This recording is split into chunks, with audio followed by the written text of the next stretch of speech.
Okay, hello, shalom, everyone.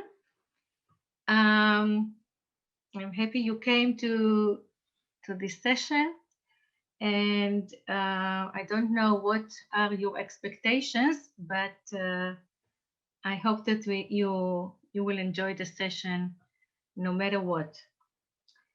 Uh, to collect music in a national library is not easy task. Libraries and usually are dealing with books and manuscripts. And only recently they began to collect audiovisual material, ephemera, and other kinds of material. But the bread and butter of a library are books or any written documents. If we would have to stay only with a book collection of Jewish music or Israeli music, we would have been a very small part of the library. And this is how the whole story began. When the library, National Library began, they had a small collection of music books, history of music, some music scores, not only Jewish, but also Bach and Beethoven and Haydn and Mozart, etc. And a few very classic books of Jewish music. And that was it until I would say 1965. In 1965, Professor Israel Adler came to Israel after studying in France, and he decided to establish a phonoteca, or National Sound Archive, as we called ourselves, to actively collect the sounds of Jewish music, the Masoret, the community's music, of liturgy, of paraliturgy, of the various communities living in Israel.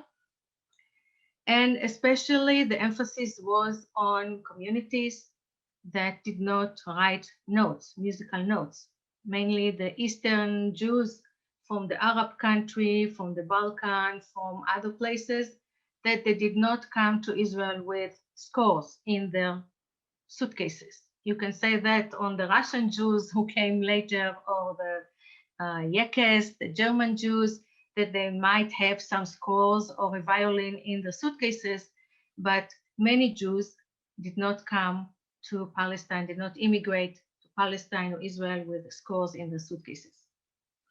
So the way to do that is to establish a phonothek, which means a place where there is a studio, there are tape recorders, engineers, and scholars.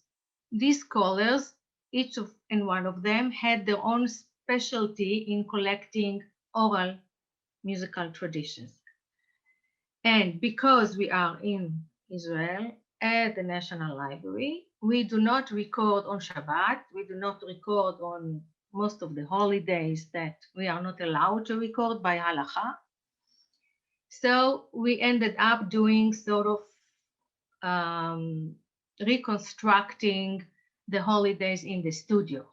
Okay, so sometimes the studio would have the feeling of a Shabbat morning or a high holiday service, and we would invite cantors, paitanim, and people who know how to record, or we would go to the synagogues on a weekday and tell them pretend it's a high holiday service and we record.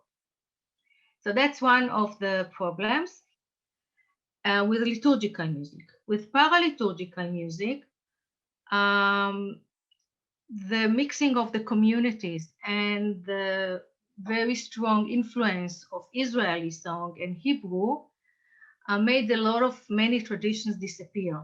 There were few traditions of women singing from Persian Jews, Kurdistani Jews, Yiddish songs, Ladino songs, that within the years it has been changed and some of the material has been forgotten.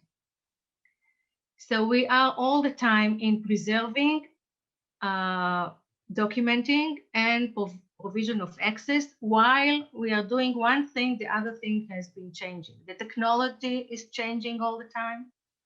The tradition is changing. New people come, other people forget or change their traditions while moving from place to place. And the task is not easy. And if we started, when we started 1965, a tape machine was a very expensive thing. A studio was a very expensive thing. A scholar should have come to us and loan the tape, take it to the field, bring it back, bring the tapes, get some help from the librarians, from the musicologists working in the library.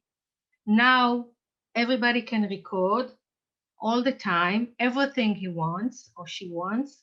And now we are on the other side of the hill, trying to select what we should keep now from all the mass production that either private people are documenting or popular music institutions are promoting.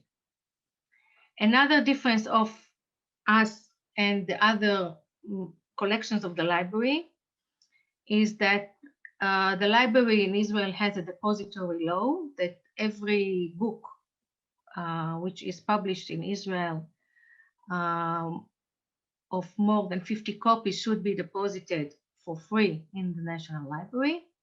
This law did not include audiovisual material, only in the year 2000.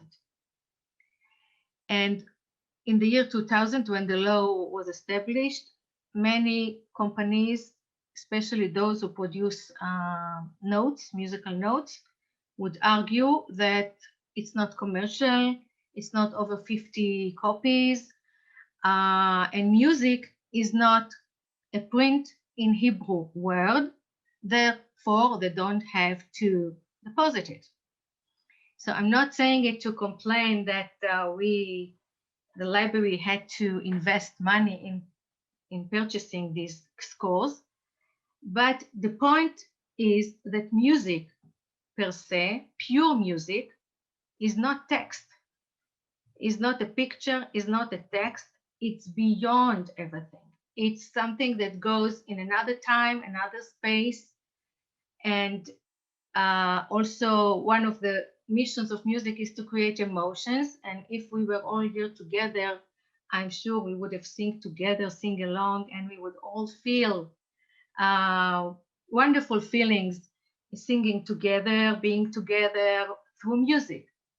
So in addition to all these problems, technology, immigration, textless music, music is hard to describe, difficult to describe in words, difficult to define. And yet it's one of the most beautiful subjects that I'm lucky that I can work with. It's like somebody who works with ice cream. You tell him, wow, you work with an ice cream store, you can eat ice cream all day. So yes, I'm very happy I'm working with music. It doesn't keep us challenging, especially, which is not the lecture today, when you ask what is Israeli music, what is Jewish music.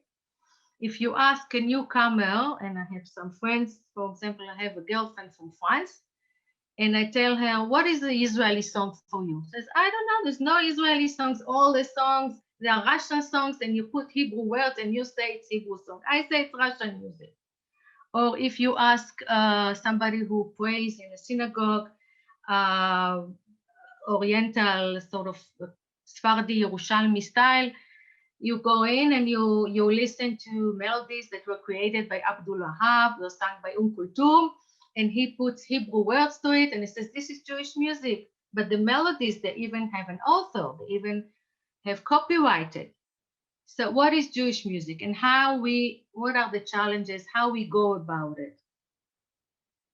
And now I would just say, I forgot to say at the beginning, where I come from to this subject, and to be, I think, the oldest director, the tenured director at the National Library.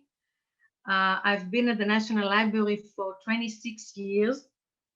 As a student, I worked with Professor Israel Adler, who established the department, and also in 1965, in addition to establishing the Sound Archive, he brought a very wonderful, good collection from the USA, the Jacob Michael collection, which I will tell you more about it, of records, scores, and books about Jewish music, which he collected in New York from the 1930s to the 1960s, which is a very, very interesting time that in New York you could buy things that disappeared in Europe.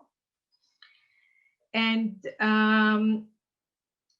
I studied musicology in the Hebrew University.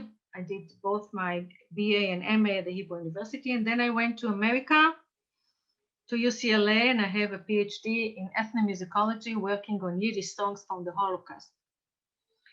So when I came here came back in 1992, and I'm the director from 1994, I developed this collection, and I think I made it 10 or 100 times bigger than what I inherited from my previous generations. In sound, when I came, we had about, I would say, 40,000 hours of recordings, and now we have over 100,000. In books, we didn't expand so much. We have several thousand books, but in scores and personal manuscripts, which will be the next session by Dr. Asaf Sheleg, when I came, we had 70 personal archives of composers, cantors, Jewish music researchers, also Arabic music researchers, etc. And now we have about 350 personal archives. So the collection, I think I can proudly say, is the largest in the world in this kind of material. I also know what others have. So from time to time, we try to digitize material that we don't have or we don't own. And we catalog it in the system of the library. We digitize the sound. We digitized almost all the sound. Now we digitize the scores also. And yet, to transmit what we have and to assist the public, it's not an easy task, because sometimes people say, my grandfather sang this nigun, sang this melody, and he says na na na na na na na na na na na na na na na, and he doesn't remember where he learned it and who taught him. So then we have to really do brainstorming and see what our memory, which is the worst thing that a library can have, is to rely on the librarian's memory, but we don't have the choice, especially when it comes to klezmorim and to Hasidic nigunim and to popular songs that people adapted different words, and then I say I know the melody, but I don't know what is text, and how can we find it and how can we assist people? So that's a very challenging task. Or we have all these requests from museums and community centers in Europe in particular, that their tradition was lost, but they now want to celebrate, I don't know, 1,000 years of the Jewish community. In Germany now, they are into this 1,700 years of Jewish communities, and they are looking for particular pieces from Mannheim or Mainz or Offenbach or Frankfurt or Hamburg, or which also will be one of the next session in this session about music by Dr. Nomi Cohen-Zentner, about Shir HaMa'alot, one song of different variants of the German Jews. And we don't always have the information, because because music is not text. And also when you record or when somebody sends you a tune, he doesn't always know where he learned it. He doesn't know where he learned it. And he doesn't know from which particular place this melody comes. And another thing, he doesn't, of course, know who composed the music. But what I tell I'm teaching Jewish music in the Music Academy, in Jerusalem, the Jerusalem Music Academy. And I tell them I'm trying to make them think what is Masoret, what is the tradition, what is a Jewish tradition. And then towards the end, what I teach them, I said everything I said is wrong. And the last class, I tell them, every melody, even people tell you it's generations by generations. At one point, there was a composer, but we don't know who is the composer. And also, I also tell them we can say it's Jewish because it has a Jewish text, but at one point it wasn't Jewish. And not today, but in my class, I end my class with Hallelujah by Leonard Cohen. And I'm asking them, is this Jewish music? Can you sing it in the synagogue? And if you sing it in the synagogue, do you sing it with the words by Leonard Cohen, which are wonderful? It's a wonderful song of love. Or you change it, like they do in several American synagogues, change it to a psalm from the Psalms. So I think I talked enough. Now I want to play you some music that we enjoy listening to while we work and get paid. I see my colleagues here. So everybody, when they come to our department, say, oh, we want to work in music, we want to work with music. Sometimes we argue, sometimes we sing, somebody will say, no, it's not this, it's not that. Sometimes we play the piano. Anyway, so it's fun, but not always easy. So I want to play you some of the examples that only we have.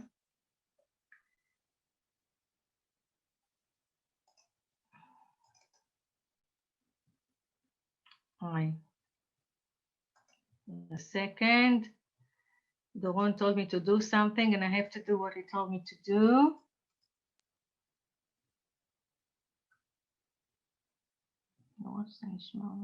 Okay, let's see.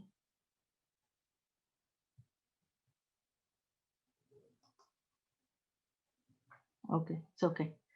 Okay, so Doron, I did it okay. And now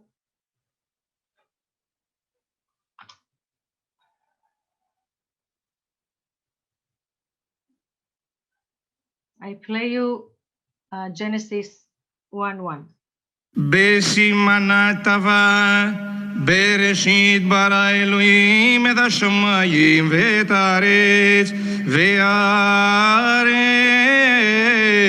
הייתה תוהו ובוהו וחושך על פני תהום ורוח אלוהים מרחפת על פני המים ויאמר אלוהים יהי אור ויהי אור וירא אלוהים את האור כי טוב ויבדל אלוהים בין האור ובין החושך ויקרא אלוהים לאור יום ולחושך קרא לילה וירא ויהי בוקר יום אחד. This is a reading from Greece. We don't have today in Israel, at least, Greek synagogues that really keep this tradition alive. I'm not sure it exists in Greece. So if this recording would not have been recorded and deposited by Professor Amnon Shiloach, who was also my teacher, at the National Sound Archive, it will all be lost. The text has Masoretic accents, but each tradition performs it differently. Although it's a system and it has grammatical purposes, it has interpretation purposes, but it also has a musical purpose. And as you can see, he takes his time, he sings it slow, he elaborates, he ornaments the words in order to transmit more emotion and more kavanah to the reading of the Torah. And also when you come to synagogue, and people who go to synagogue, they hear it every year, or they come every Shabbat, they come every Tuesday. So they come Monday, Tuesday, Wednesday. So they also want a musical experience if they can allow them. This is like one who has no time, is Ashkenazi, and he reads the same thing very fast. בראשית ברא אלוקים את השמיים והארץ והארץ, סוי ובויו בחושך על פני סוים, ברוח אלוקים מרחפת על פני המוים, ויאמר אלוקים יהי אור ויהי אור. Okay, simple and quick. And just another one. בראשית ברא אלוהים את השמיים ואת הארץ, והארץ הויתותהו ובהו, וחשך על פניהם ורוח אלוהים مرحبت علباني همايم ويمر عليه مير وايهير وير عليهم أثوئر كتاب ويبدل عليهم بينها إر وبينها حشاخ ويقرأ عليهم لو إريم ولا حشاخ قرأ ليلا ويه عرب ويه بقر يمأحاذ. What we heard now is a Yemenite rendition of the same 5 verses, and the last lecture in this series will be about Yemenite recordings at the National Sound Archive. The Yemenites musical tradition attracted most of the scholars who came from Europe. Here you see a recording by Johanna Spector, who later taught at JTS, and now we just finished digitizing and cataloging the recordings that were many recordings stayed in Israel and many recordings were in the USA, and we digitized it for JTS and for us. And the first one who really was concentrating about the Yemenite Jews was Abraham Tzvi Edelson, which I will mention later, which we consider the father of Jewish music scholarship, musicology.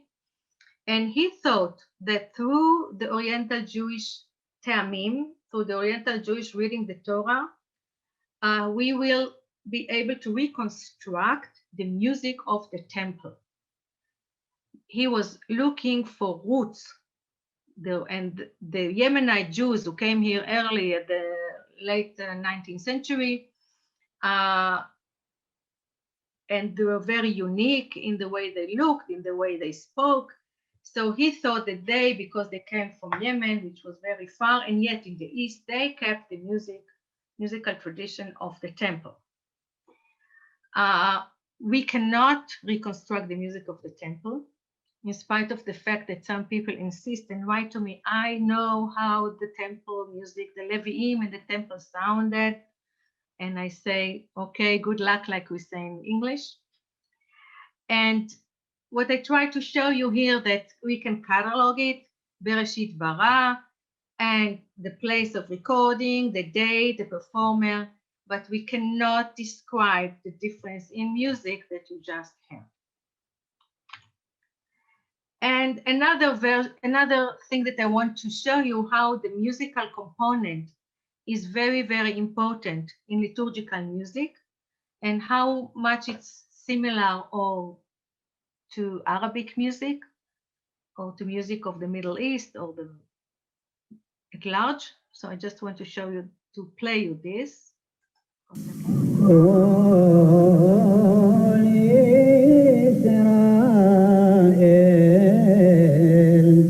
יש להם חלק לעולם הבא.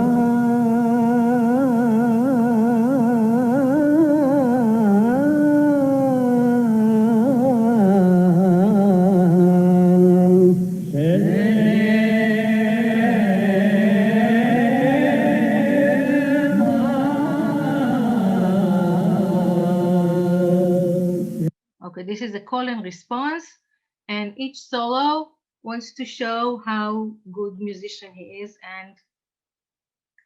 and as you can, as I mentioned, fast and slow, and how long it takes. It's also another parameter that in our archive sometimes we put the timing to the pieces that we listen to because it has significance. And not to offend the Ashkenazi Jews, after the quick reading of our Chosid, the Ashkenazi Jews also were aware that the tradition is changing and might be lost. And but with the Enlightenment, the Ashkenazi musicians and cantors began to learn music in conservatories, academies, or just to play instruments, and they learned how to notate music. And this is Cantor's Manual of Isaac Offenbach, the father of Jacques Offenbach, who went from Offenbach to Köln. This he wrote in Köln, I think in 1880, something like that. And I know some cantors are with us here in the room. So what we see in the Cantor's Manual of Isaac Offenbach, that he wrote, one of the few, wrote the recitatives, the bridges between the meter sections and the more spoken sections, which means that he was afraid that this will be lost in oral tradition. Because usually in most musics of the East and also in cantorial music, you learned from a cantor. You started as a child, you sang in the choir, and then you would be apprentice of a cantor, and that's how he would send you out to be a cantor of your own. But probably Isaac Offenbach at this time was not sure that it will happen, so he wrote down, he notated the music of the recitatives of, this is for Yom Kippur. And another example for that, this is actually a printed book by Abraham Ber, which is still now considered by many cantors the Torah of the cantorial music. Abraham Ber came from Frankfurt to Gutenberg in Sweden and published this Baal Tfilah, the Praktische Vorbeter by Abraham Ber. And it has, I think, Shabbat and holidays. And what he has there, which is very, very interesting, is 4 versions of the same prayer. It says Alte Weise, old school, Neue Weise, new school, Deutsche Weise, German school, way, and Polnische Weise, Polish way. So he was aware that some traditions, especially the Western traditions, are being pushed aside by the Eastern, the Polish musical traditions, and he wanted to put it down that a cantor has a choice of the way he wants to perform his tefillah. So this is still today a very important book. And now I want to go from liturgical music or paraliturgical music to our Hebrew folk song or to popular Jewish music. And by popular, I mean produced popularly, meaning produced on records, on sheet music, produced in order to make money. And with the Israeli song, it has always also be, we call it in many times, invented tradition to unite the people around music. So the Hebrew song, especially in my generation, was taught in schools, and everybody had to know the same. The Ministry of Education taught this, produced books of songs, and every child in Israel had to know the songs for the holidays, the songs on Israel, the love of Israel. as we say, we all sing in we love your country, we go to sailing, we go to traveling, we love you, and it was very a we, אנחנו, singing style, not אני, not now you can say אני, I love you, I don't love you. It took at least, I don't know, 50 years until we became more normal in our popular music. And this is how, but the borders are not there. So Jewish and Israeli music, as I said, creating in Jewish Israeli music, it's not that we create a border between this and that. Things are shifting and things can go around from the popular music to the synagogue. We can see many songs by Naomi Shemer, was one of the most popular songwriters of Israel, in the synagogue with her words or without her words. And as another teacher of mine, Batya Bayer, said, Lecha Dodi is the champion of all songs to get melodies. So you can have, I don't know, 1,000 melodies to Lecha Dodi. And again, going back to our challenges, somebody say, I want the Lecha Dodi that I heard here and there. And I said, good luck. So this is the story of Hava Nagila. Hava Nagila is a Sadi Gura melody. And first I want you to hear what this Hasid, who was recorded by Yaakov Mazor, who worked at the National Sound Archive for over 30 years, about 40 years, and his specialty was Hasidic music. So listen to what this man is saying, if you can understand. If not, I'll translate to you. זה ידוע. זה כבר... על זה כתב כבר אידוסון. כן, דוסי אבא נגילה, וזה גם כן של החלוצים האלה. אבל תיכנס ליד ושם, ותיקח... אבל פה, רגע, פה אני רוצה לספר לך. אולי רגע, לפני שאתה ממשיך עליה. אז המנגינה הזאת של חג פורים, כן. זה גם כן... ביאן. את הניגנה הזה שאנחנו שרים על זה טוב עם אוירויס, ועם הניגנה הזה הרב היה הולך בשבועס בעלויס השחר למקווה. עם הניגון. כן. אמרת, תיכנס ליד ושם, תבקש ספר זיכרון של קהילת קמניץ פודולסק. אתה תראה שכל קמניץ פודולסק היה או ביאן או סדיגרי או צ'ורטקף. ושם היה שומר הצויר, וצעירי קמניץ פודולסק הם יסדו את קריית ענבים. ועוד היה אלטה ביאן החסידים שהם באו לארץ, היה להם מסכנים כאלה כקינדר עם קריית ענבים. אז הם הביאו מהבית, הם הביאו את הניגן ביחד עם ה... Okay, we are not a political archive, but here he says that the Zionists, the Chalutzim, the pioneers that came to Palestine before even the state of Israel, in the 30s, they came from Hasidic background. They brought this nigunim, and they sang it with different words or only the melodies. And he doesn't like them, to say the least. So he says, you know, they took these melodies, Kaliker Kinder, he said. Kaliker Kinder meaning sick children. This Hasidim had some sick children who became Zionists, and they sang it as Zionists. And then he goes on and said it didn't have any tam, any Yiddish tam, any Jewish taste. So, and here is, so what Edelson, that we say, he mentioned Edelson, and you can see Edelson. Edelson took the melody that he recorded before from the Sadi Gura Hasidim in Jerusalem. And he was asked, he was a teacher and a composer, and he was in Palestine from 1907 to 1922, and then in America, and then in South Africa. So he was asked to compose a happy song for the declaration of Balfour. And then he reminded himself of this melody, which he thought is happy. I will say something about this happy and sad and modes in Jewish music. And he put the words Hava Nagila, that which the Hava Nagila words are his words. And then he wrote, he got copyrights for this Hava Nagila, and later he was sued by another person who thought that he wrote it. And now he's only the owner of copyrights for the words and not for the music. So here is some commercial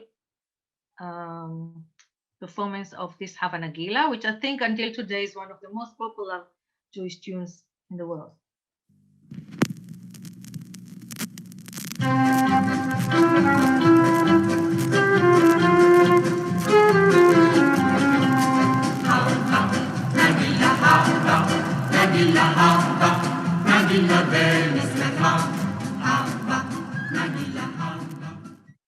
Okay, and here you can see the transcription of Iverson, the original manuscript that we have in his collection, which is at the National, and this is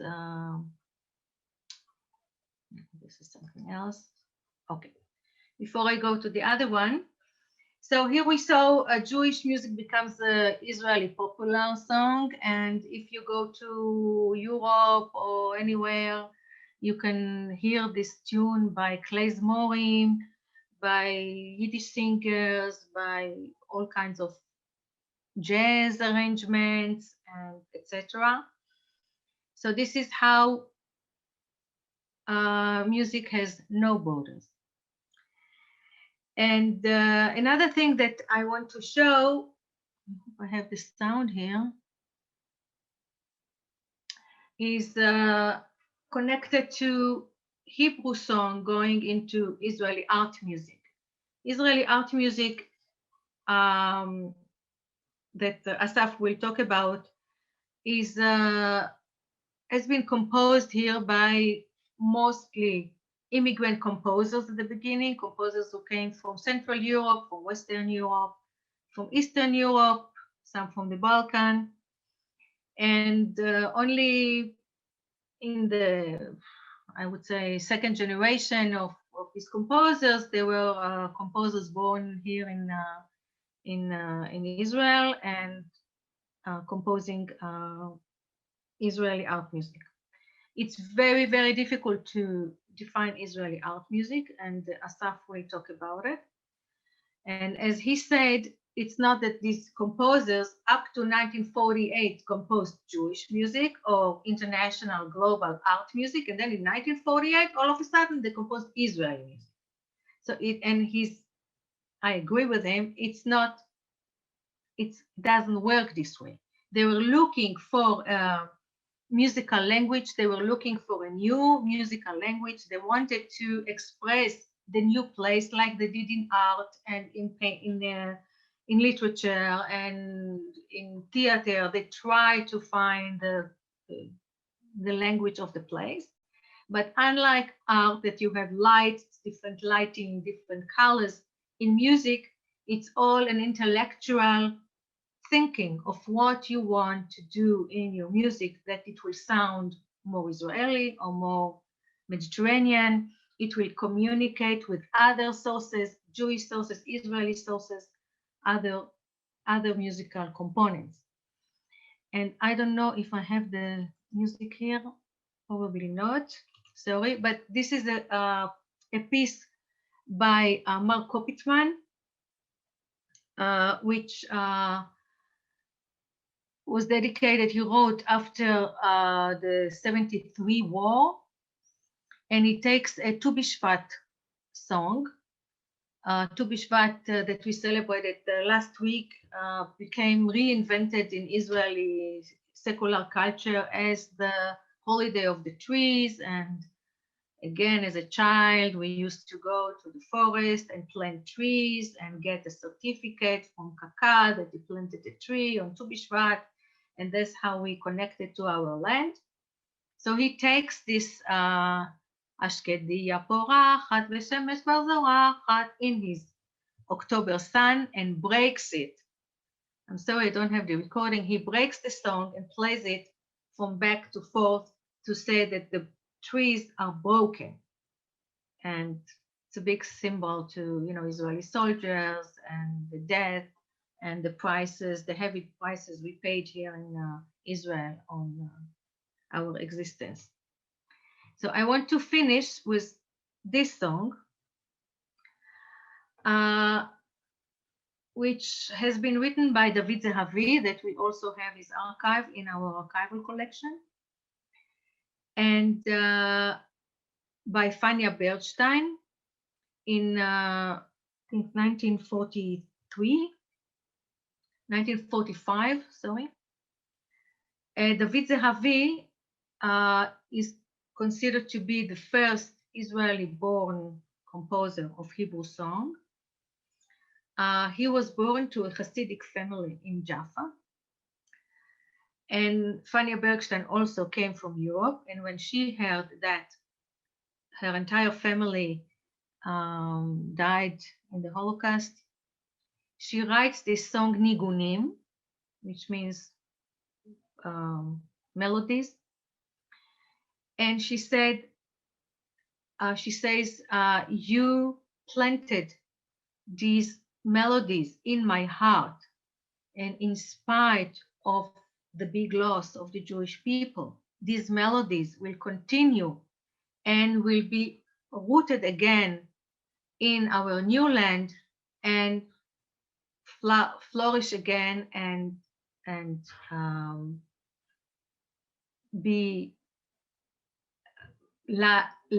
bring life and prosperity to our people.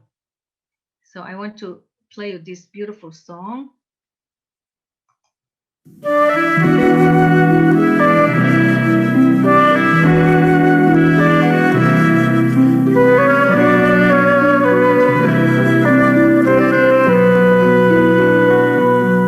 שתלתם ניגונים בי, אמי ואבי, ניגונים מזמורים שכוחים,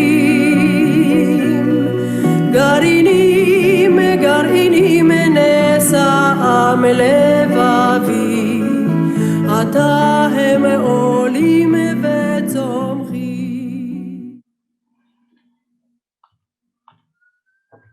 Okay, I'm sorry I don't have the entire song, but it has Hasidic elements in its melody, and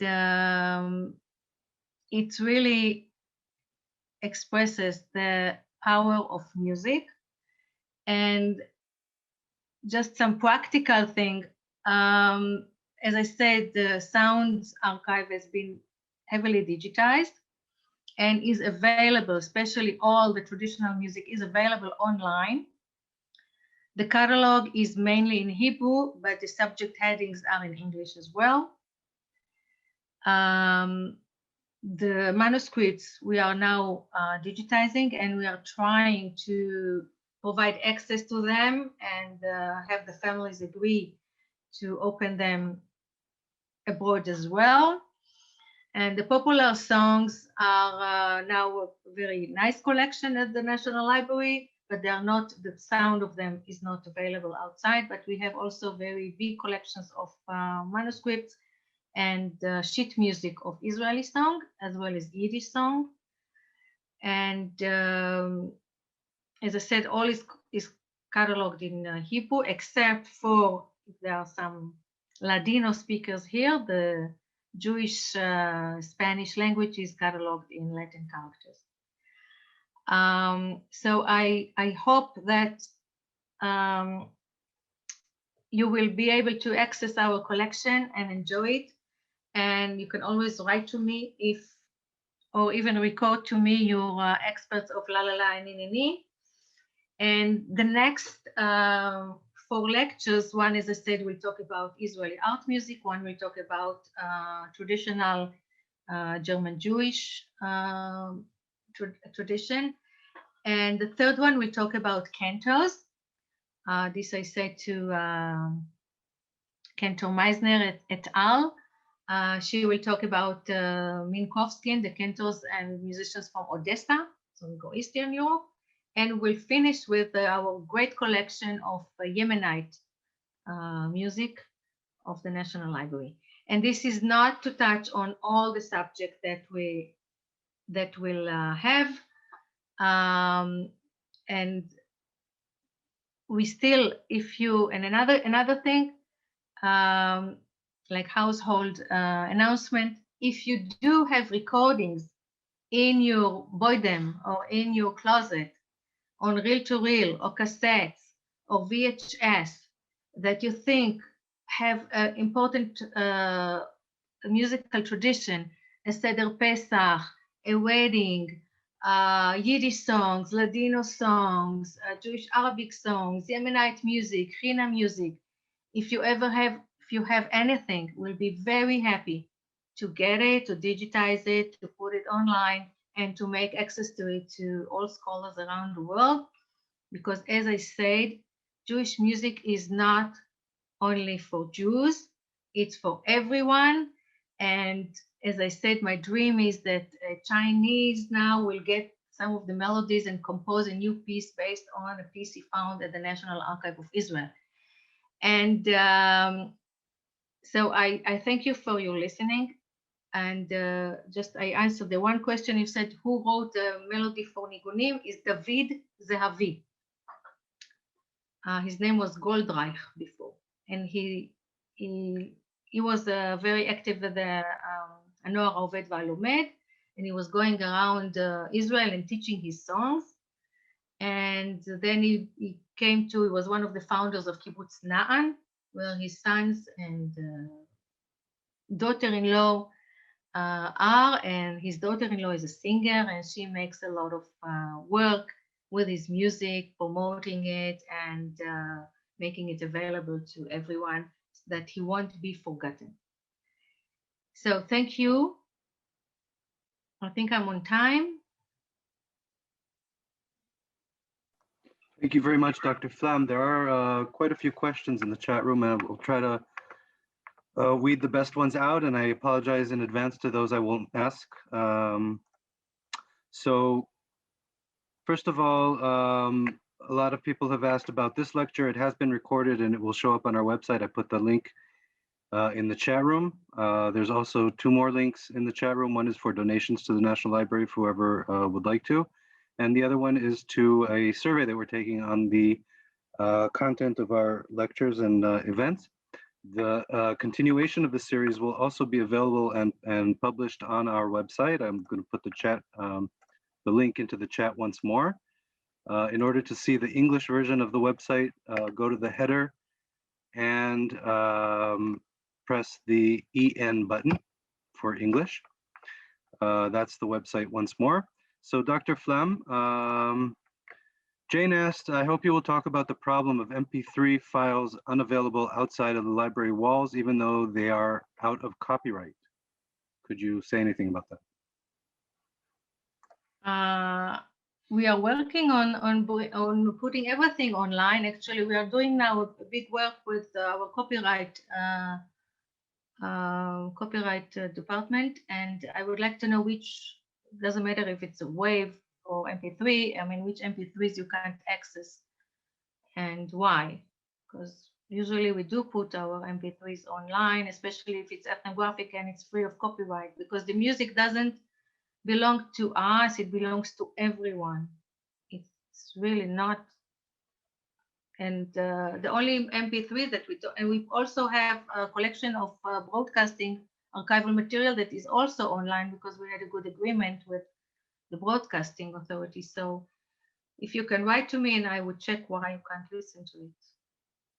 Maybe it's a technical problem, but in essence, we do want you to listen to what we have.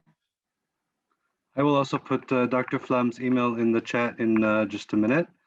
Dr. Flam, there are more questions. Nina asked, are there recordings of children's street songs? My mother would sing them to me from her time growing up in Tel Aviv in the 1930s and 40s.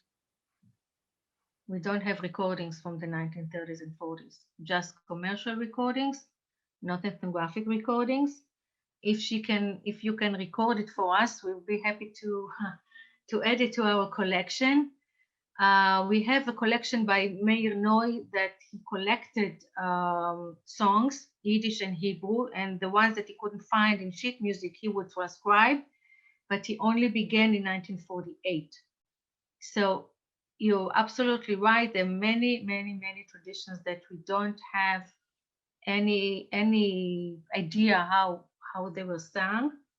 And usually if you read diaries or autobiographies, people say we sang this in this song, but usually they include the lyrics. and not the music. So if you can send us a recording of you singing what your mother taught you, if you remember, it will be great. If not, it probably got lost forever. So there's a question about how people can access the music at the library. I put in the library's website, the National Library of Israel's website. And if you search there, you can find links to the musical archive as well. Dr. Flam, there is another question for you. Does the NLI also hold the radio archives? I think you almost answered that just now. No, we only have few collections of music that I have to say I got because I worked at the radio before I went for my PhD at UCLA. So it's acetate records, instantaneous discs that the radio produced in the 1950s. We have about 13,000, out of which 11,000 were digitized, and small reels that we got from the 70s, and few collections of art music, and few collections that people who worked at the radio, editors and producers, wrote us behind the radio's archive. So it's no, we don't have, especially we don't have the news, we don't have many programs. We are negotiating with them for several years to have partnership for digitization and provision of access, because I also think that the radio recordings belong to the people. They don't belong to the radio. And I hope that before I retire, we'll be able to sign an agreement with them. And then I say, we are really the largest archive also in Israel. Thank you. There's also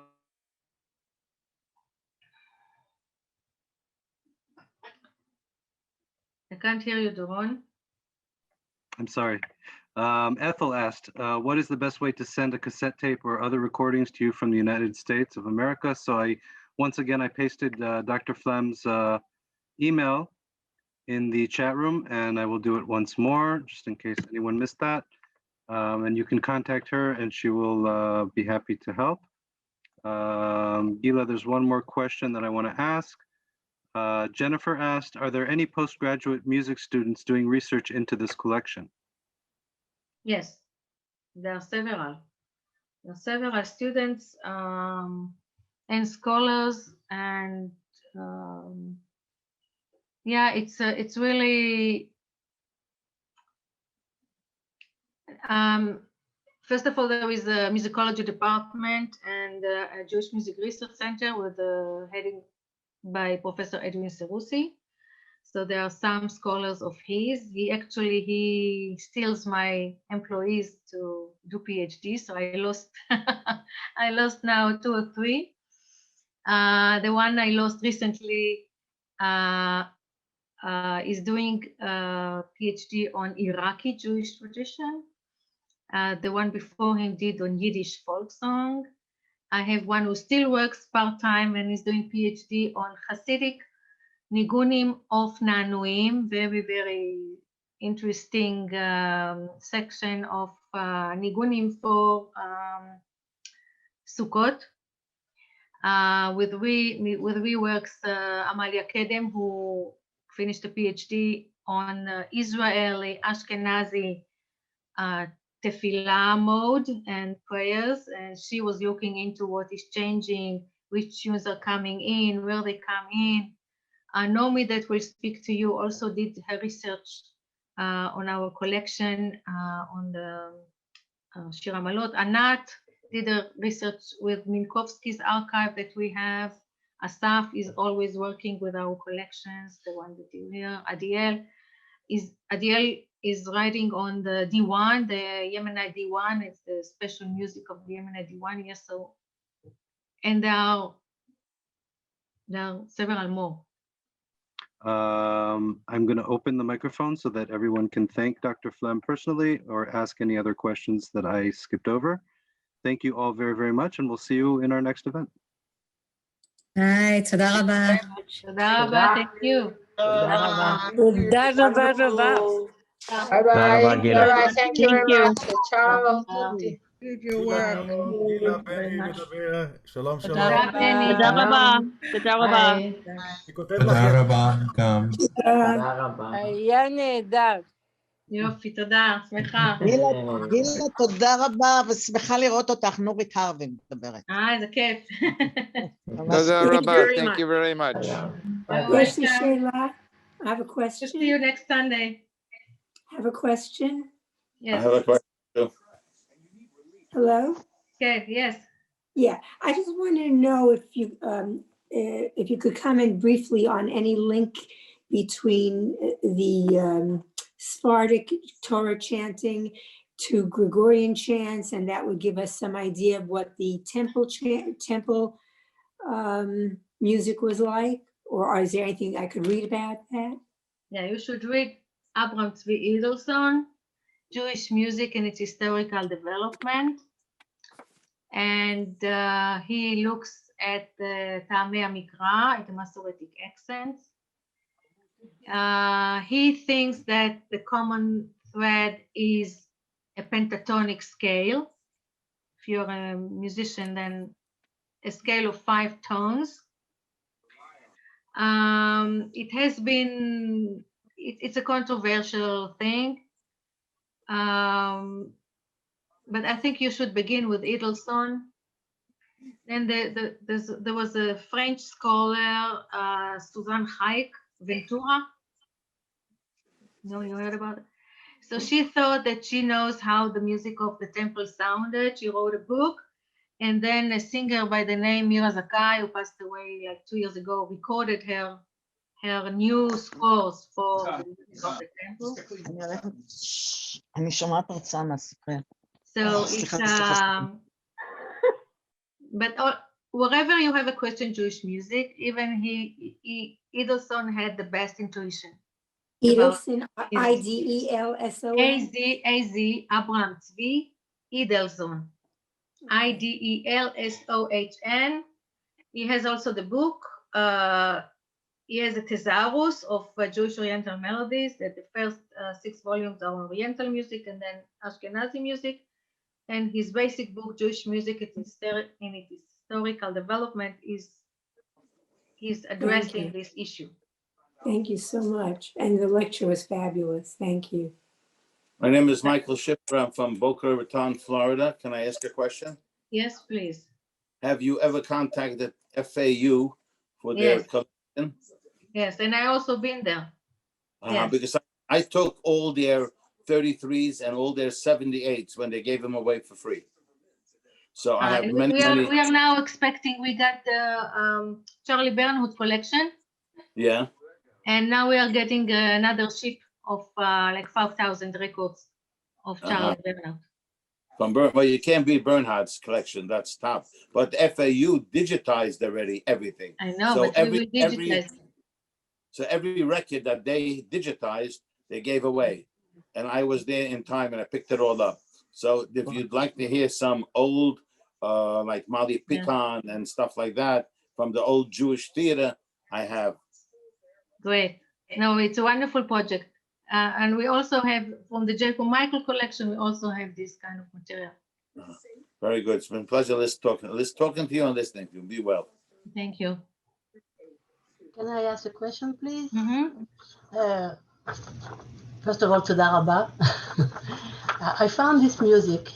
I don't see, if you can see it. Mouse too, yes. It's written Kinor Tzion, and the music of Pripitchik Aleph Beis, written in Hebrew, and the music written from right to left. Yes.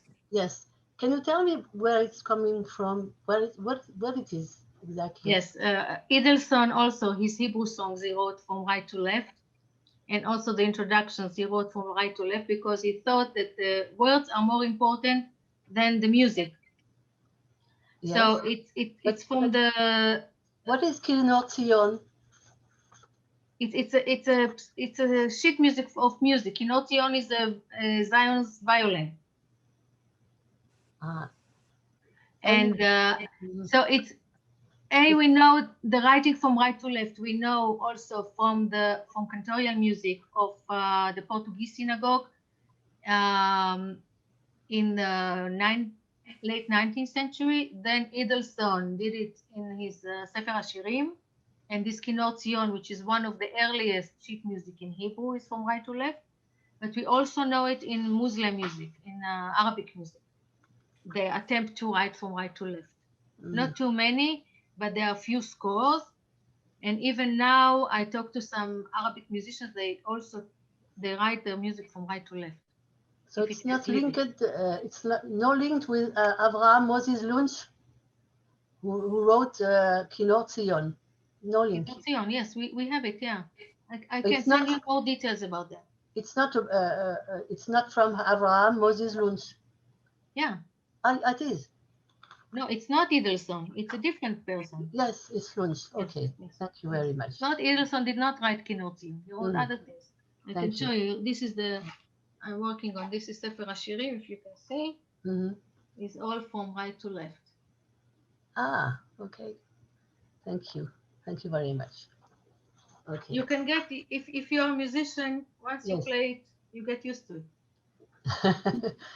It's strange. But it's strange, but you can, you get used to it. Yes. Thank you very much. From France. But also, the early Zionists, they try to have Hebrew words for allegro, moderato, piano, forte, and it didn't succeed. It didn't catch. They went back to the Italian performing idea, and thank you.